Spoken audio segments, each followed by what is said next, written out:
Hey guys, before the video starts, I just wanted to take a second to share a few more links to go with the ones that I shared a few days ago on Instagram. So you will find a huge list of petitions, places you can donate, also really useful reading materials to better understand and support what will hopefully be a huge change in how Black people are treated in the US and globally. I've also included a link to an article about what you can do here in the UK to help, that also goes into our own history of violence and injustice against Black people.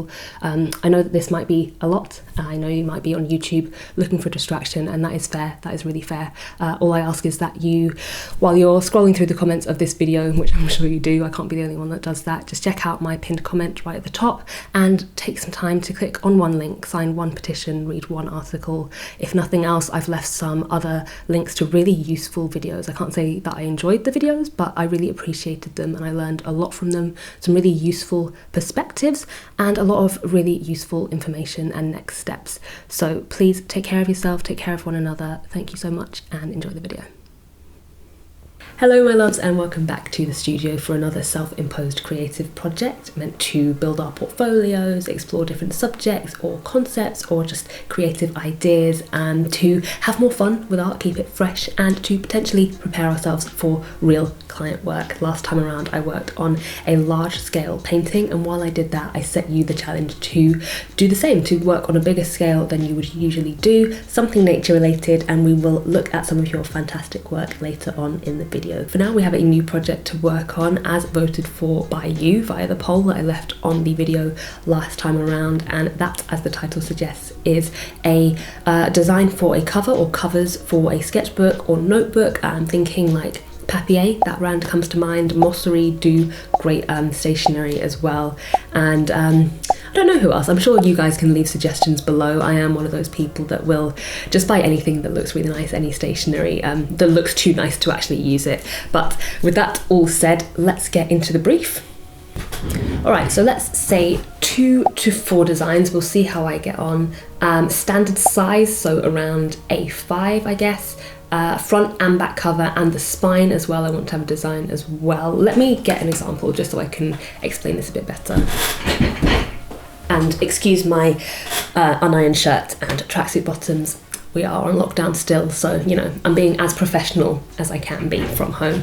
But let's have a look at this gorgeous sketchbook / notebook that I bought from September Wildflowers, also known as Ruth Spear.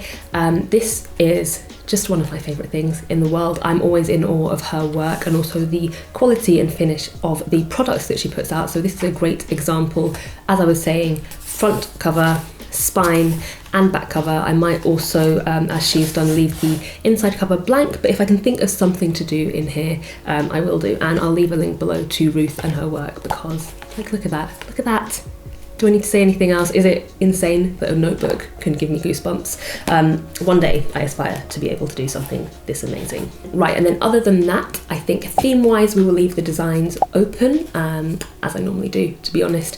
But I think because these are going to be multi-purpose sketchbooks or notebooks, think like doodling, planning, note-taking, studying, scheduling, whatever you want to use it for, basically, it all goes.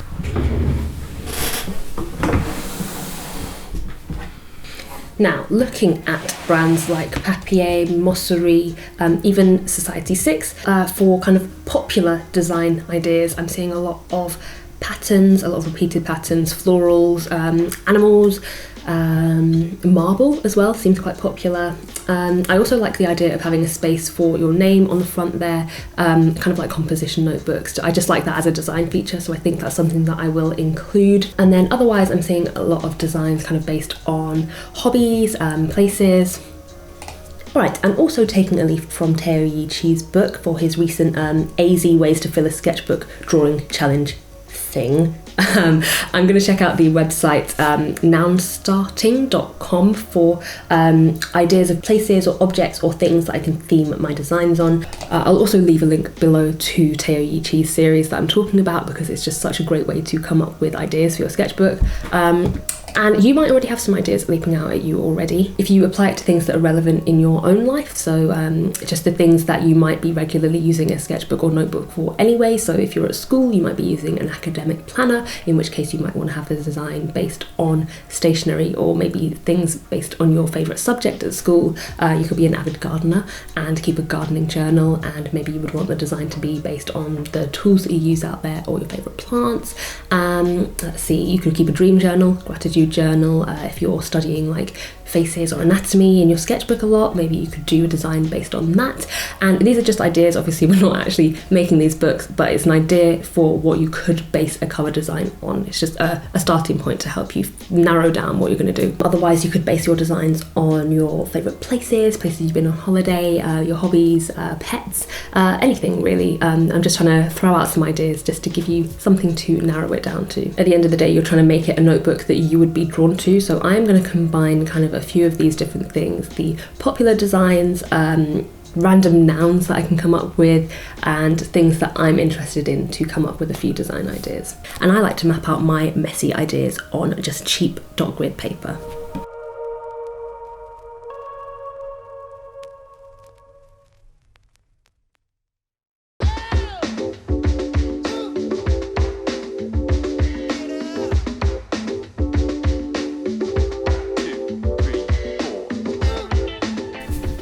Okay, here's what I've got. I was actually quite stumped from the beginning, just thinking about my own interests and popular designs, as I said, and just what I might want to use the notebook for. So I ended up reverting to the usual, the typical, tried and true, just kind of looking around the room aimlessly until my eyes fell on something that inspired me, and I ended up seeing my little matryoshka over there. I've got one over there as well, and I've done artwork based on them before, so I thought maybe it'd be a nice idea to do more like a doodly watercolour and ink style pattern, repeated pattern with those. I think that would be a cute one. And let's see. Okay, so then I've written strips of leaves, which I think will make more sense once I've actually done it. And if it doesn't make sense, back up, I might just do, again, another tried and true for me, landscape. I think a nice landscape could make a really good cover for a notebook, something peaceful, something that you just want to dive into. And porcelain squid, bit of a weird one, but I think this might be my favourite if it goes right. So I thought about how much I like porcelain style patterns, like the blue ink on a white background, and then my next idea was squid, and I thought, oh, put those together, ink, squid, porcelain. So yeah, if I can do that, if I can pull that off, I think that would be a really cool one, and that might end up being my favourite. And then floral. I try to stay away from it, but I'm gonna have to do a floral design. If I think about what I would like, what I would pick up, a floral pattern is the first thing that I would go to. And also I think right at the forefront of my mind, I have these postcards just sitting here on my desk. I just recently used a set of postcards like this to send to patrons with the latest reward bundles that they get. So these are William Morris floral pattern designs, and yeah, I'm really inspired to do something similar to that. Then all the rest of these ideas, I've got quite a few here. They could all still stand as great things to do art on in the future, so they're just going to get put on a drawing ideas list that I have on Trello.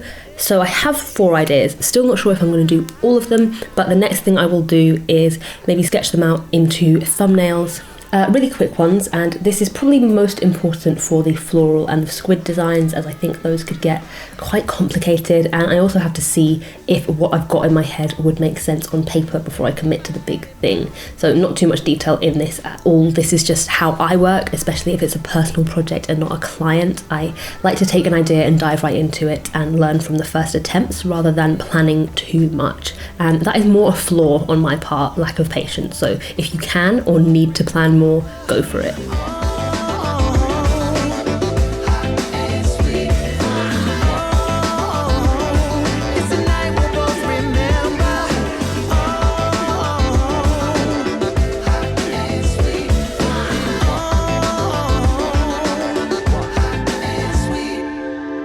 Now, I will say, even though these are quite rough, in some cases very rough sketches, I am now feeling a lot more confident about the direction that I'll be going in with these pieces of work. But I want to reiterate that if you're the kind of person that really needs to plan, if you want to do some more sketches, if you want to do studies from references of whatever you're drawing, you might want to do a full-scale draft of your piece of art, or a digital mock-up, maybe to test different colours. The more the merrier, go for it. I am realising more and more that I'm just more of a seat of your pants type person when it comes to art, which is not really a great thing. I am willing at this point now to just dive right into it, do the actual thing, and if it goes wrong, I then take on whatever lessons I've learned from that and try to do better next time. And I think for all of them, they're going to be repeated patterns. So I'm going to use a technique that I learned in a Skillshare class a while ago and have used a couple of times since. So in all cases except for the leaf pattern, which you'll see why later, I'm going to use a canvas size of about 3/4 the size of an A5 sheet. So let me show you what I'm talking about. Using this method, I think I'm going to make my art about the size. So with my piece of work about that size, I've got the whole pattern here, and then it will repeat here and here and here and here. And then if you want to make your pattern repeat more times, so you could have a smaller canvas and have your pattern come here, here, here, and here, if that makes sense. And then for my leaf design, as I was saying, I just want that to be like a full thing, and I'll just repeat that on the front and on the back. And then there's the option if you're not using a repeated pattern at all, and then you would use something along the lines of this template. So you're looking at, to figure out the size of your canvas, get the dimensions of the front of the book that you want to do. So let's just say that this is the size of an A5 sheet of paper. And I know this is very rough, but I hope you can understand what I'm saying, and we'll just do that as the front. And then you would add, let's keep it simple and make it a 1 centimetre spine, and then you would just do the same thing, A5 sheet for the back. And if you want to do it really well, you can also add just a little bit of extra around the edge for bleed. I would just say like 1/4 inch, so that if you were to get this printed, there's enough room around the edge for them to chop it and make it nice and neat, without having white lines around the edge. So hopefully that's made a bit of sense about how big you want to make your art in relation to the actual notebook. If you're making a cover for a notebook about this size, and whether you want to use a pattern or not, and how small you want the pattern to be on the notebook. I really hope that that was clear. And yeah, with that said, I think other than that, for a design on the front like this, I think I'll just add that afterwards digitally. So I think we're about ready to start.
I knew the one that I essentially cared about the least was the more doodly design, the nesting doll pattern, so I used that one as a way to reacquaint myself with this pattern making technique, and because of that I did rush the painting itself. I basically just wanted to get to the ones that I really wanted to do, so this was a good warm-up and a way for me to test my process in a lower pressure setting. And one thing that I did learn was the importance of cutting my paper straight when I move things around, because lining them up digitally afterwards was really difficult. So if you're doing multiple designs, in fact however many designs you're doing, I would really encourage you to start with a more throwaway one, a practice one, just to figure out exactly what you're doing.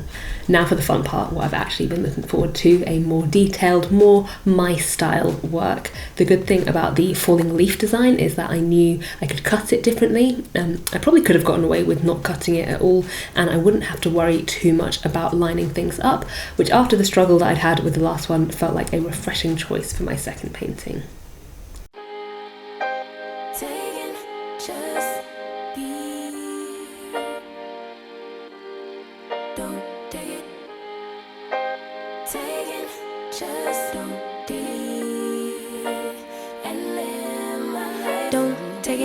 personal. I ain't lying, I ain't hiding. I've been grinding, multiplying. I've been trying to get my weight up, staying prayed up, meditating and taking time away. You always posting up pictures, trying to look like you winning. I'm writing rhymes in the kitchen, soaking in moments we live in, yeah. You got the nerve to be on me, faking your life for the IG. If you got my number, don't add me, cause baby, I'm on hiatus. I'm on hiatus. I'm on hiatus. I'm on hiatus. Baby, don't check for me. Taking time out to be and live my life off screen. Taking time out to be and live my life. Hey. Taking just don't do and live my life. Don't take it. And that is more like it. I really like that. I will scan and set that file up later, and I will talk you through that when I do. But for now, it's time to move on to the next two designs, which I'm hoping will be finished by the end of the day tomorrow. Wish me luck.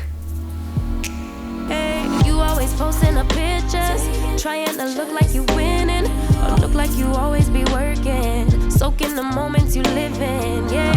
You got the nerve to be on me, faking your life for the IG. If you got my number, don't add me, cause baby, I'm on hiatus. I'm on hiatus.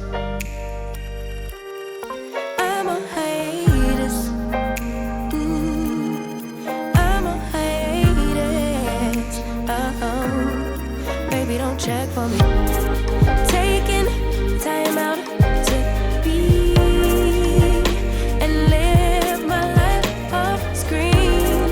Taking time out to be and live my life. I'm in a place serene and pure and free. Hey, I ain't worried about what's the wave, only worry about me, yeah.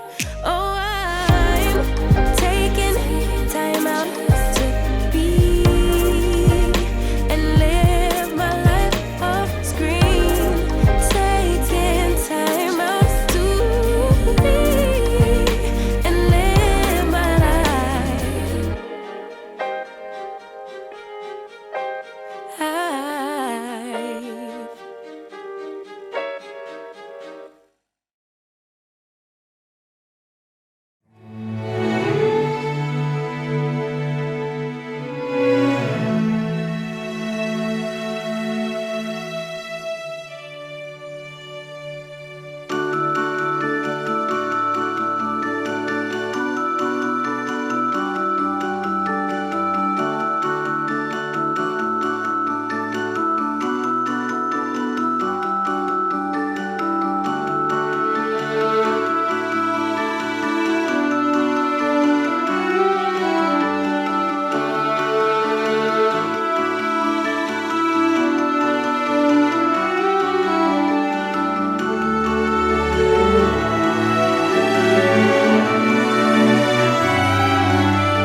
Well, that was both fun and exhausting. Now that the hard part is over, let me show you how I would set these up to print as A5 notebook covers. So after scanning all of the images in, I open up a new canvas in Photoshop that is the size that I laid out earlier, so taking into account the front and back covers, the spine, and extra room for bleed around the edges.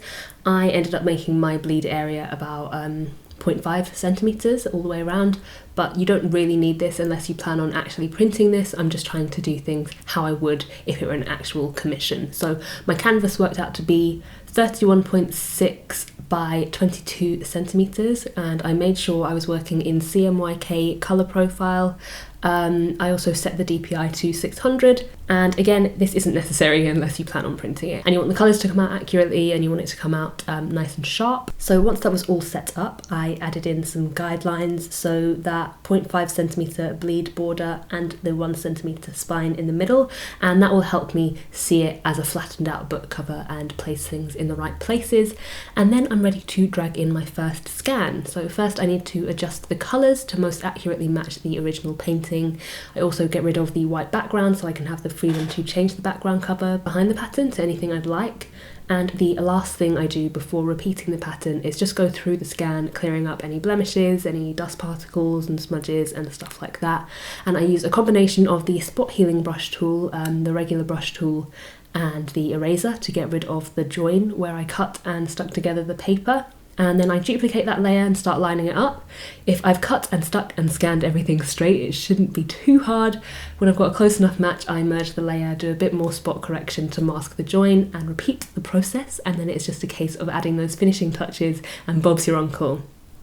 Same again for the other two, which I just finished this morning, and I'm so happy with how they came out, especially the squid one. I want to find a way to print them or use them somewhere just because I feel like they've come out so well. Hey, it's future me here again. I have in fact had some dot grid notebooks made up with these designs. I am currently also in the process of looking at turning them into sketchbooks, but you can see more about that in next week's vlog. For now, these notebooks are up on the shop already, along with a load of new prints and stickers. And there are raffle tickets for just £1 where 9 people will be picked at random to receive one of these original paintings. All profits will be going towards supporting the Black Lives Matter movement, and information on where that money will be going is in the product description on my website. The link to my website is down below.